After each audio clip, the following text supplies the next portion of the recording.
This is about the systematic dismantling of this country. You have awakened the sleeping giant.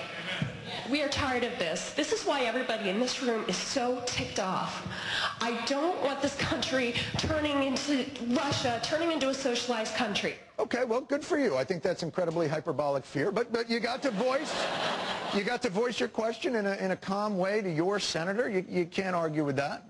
Katie, were you happy with the answer that you got from the senator today? Honestly, after I asked the question, I was so I don't know. I didn't hear half of what he said, to be honest with you. Great. Welcome to Fox. Can you start on Monday?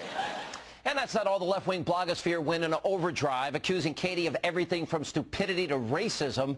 Now the blog White Noise Insanity argued, quote, that with a black man in the White House, she's just feeling like the founding fathers would be livid because they wanted white power to the end. The website Crooks and Liars charged that, quote, Abrams isn't a professional pundit, but when questioned, it became clear that she's the poster child for the undereducated, underinformed mob that make up the right-wing town hall protesters. Lovely. I guess the tone in Washington really changed. And joining me now to respond to all of this is Katie herself. Katie, you're laughing.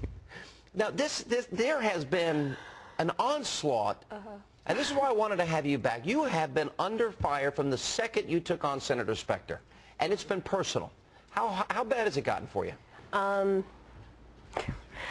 It's been interesting. The people that have supported me far outweigh those who have been sending hate mail and everything.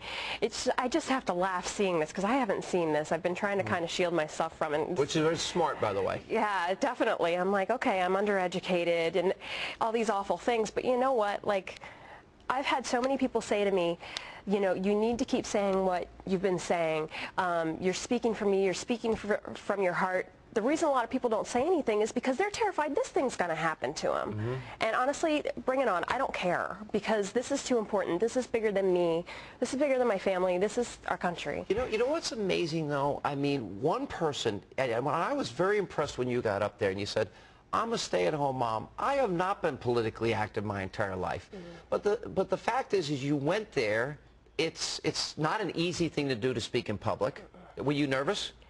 Yes. Okay, right? Extremely. And so when you said to me, for example, and Jon Stewart was making fun, part of it is because you're in the moment there, and it sort of consumes you, no? Well, that's the thing. You know, here I am, and Arlen Spector's right next to me. You see him on TV all the time. I've never met the man before.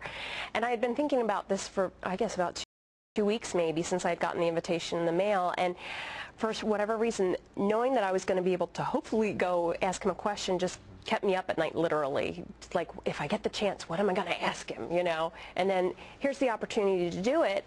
And I got, you know, caught up in my question, and then people are starting to cheer inside the room. I didn't expect that. I was just going to ask my question. I was going to go home. I was going to paint my living room and, you know, do some other things. And raise my kids. And raise my kids. Yeah. And, you know, it's like I've been kind of thrown into this national spotlight.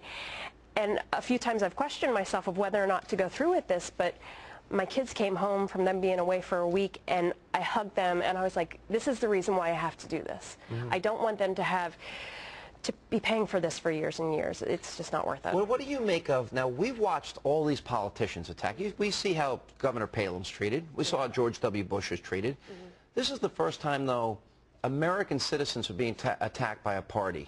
Are you part of a mob? Are you a political terrorist? Do you like Tim McVeigh? No. Any sympathies towards the Nazi Party? No. No? No racist views in your life? No. No. What do you think when prominent Democrats have been making these charges? I think it's ridiculous. I've heard Nancy Pelosi saying about how, you know, we're mob and swastikas and all that stuff. I'm sorry.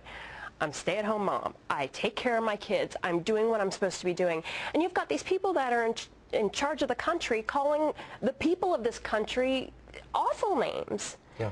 Awful names. I mean, my original question to Arlen Spector was going to be, I want you to denounce what Nancy Pelosi has said about the people of this country. It's ridiculous. Yeah. It's ridiculous. As you, for example, we're trying to spend a lot of time on this program to inform the American people. You're dead on. It's not, there's no hyperbole here. This is socialism, where the government's taken over our banks. The government is attempting to take over health care. our financial institutions. They're dictating pay, and they're spending worse than drunken sailors. Yeah. So you're seeing all this going on. Tell me from your, your heart and your perspective, what you think, why you think the country's headed down the wrong road. I think the problem is this. Benjamin Franklin had said that compassion can be counterproductive. And I'm a compassionate person. We give money to different charities. I volunteer at church. And what can happen is compassion, well, he said that compassion that allows a drunk to increase his drunkenness is counterproductive. Compassion that allows weakness and dependence is counterproductive. And all these things that the government's been doing over the years, completely counterproductive.